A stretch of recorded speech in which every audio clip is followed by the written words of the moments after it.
Choosing citizenship in Ashes of Creation is the single most important decision you'll make in the early part of the game. Get it wrong, and you could lose out on housing, bonus storage, and be forced to pay a tax penalty. This is the Beginner's Guide to Citizenship, and here is everything I've learned about the perks, the payment, and the PvP consequences. To claim citizenship, 2 simple requirements must be met. You must be level 10, and your settlement must have advanced to the village level 3 stage. Settlements in Ashes of Creation advance through 6 stages: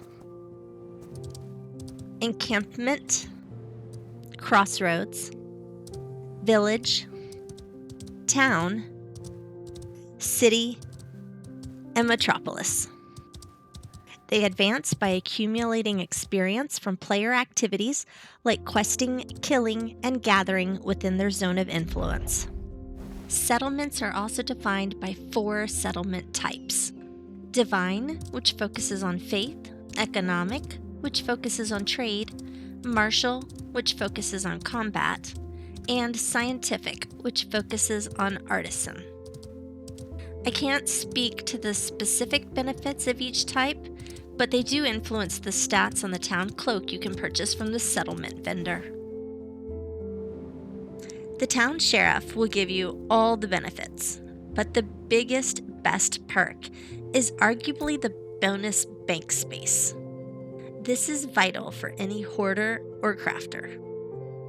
Beyond that, citizens gain reduced fees on crafting stations and vendors, access to exclusive settlement buffs, and the right to vote in mayoral elections.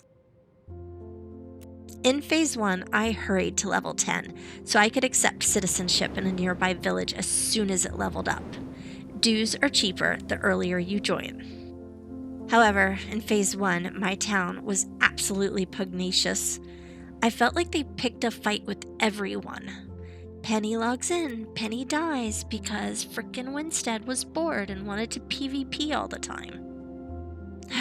When your village enters conflict, you are automatically flagged for PvP. In Phase 2, I was still traumatized by the previous wars that I didn't even bother with citizenship at all. And you know what? I was perfectly happy being a non-citizen. When you're a citizen, you have to pay dues. The sheriff will also tell you about the dues. They are taxes paid by all citizens every 2 weeks. The amount is based on how populated the settlement was when you became a citizen and how developed the settlement is. To pay dues, you use Glint to purchase tax vouchers. If you're late on paying dues, you are penalized and you have to pay a penalty fee. I was late once and I paid a penalty of 5 additional tax vouchers.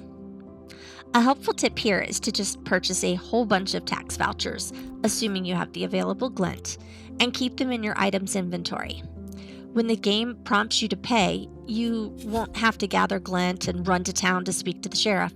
You can just pay immediately and be on your way. In Phase 3, I decided to give citizenship another try. At least this time, my village is kind enough to warn me if there's a war coming. It's important to call out that a player can only claim citizenship to 1 settlement per realm per account at a time, and it impacts all your alts.